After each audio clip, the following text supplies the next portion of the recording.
அண்ணா அண்ணே இருக்கலண்ணே. அண்ணா அண்ணே சாமான் வாங்க வந்திருக்கண்ணே.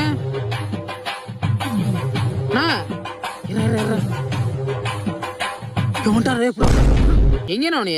சாப்பிட்டேன்பா. என்னண்ணே இப்படி கடையை போட்டு நீங்கள் வாட்டுக்கு போயிட்டியே? இப்படி இந்த மாதிரி எல்லாம் இருப்பாங்களா? யாராவது வந்து எதாவது எடுத்துகிட்டு போயிட்டா என்ன பண்ணுவிய? அதெல்லாம் மேலே இருக்கிறவன் பார்த்துக்குறோம்ப்பா.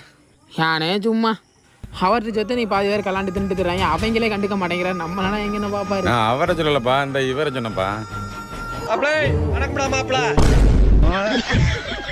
அண்ணே இந்த இதில் 2ண்ணே. இது ஒரு 10. இது வந்தா இதில் 1 50 60 மொத்தம் 320 ரூபாப்பா. சென்ட் ஆயிடுச்சுண்ணா. சரிப்பா. ஏண்ணா இது வந்துட்டு ஆன் பண்ணாவே ரெக்கார்ட் ஆயிருமா? 2 நாளாக ரிப்பேரு. மெக்கானிக் கூப்பிட்டா வரவே மாட்டாங்கண்ணா.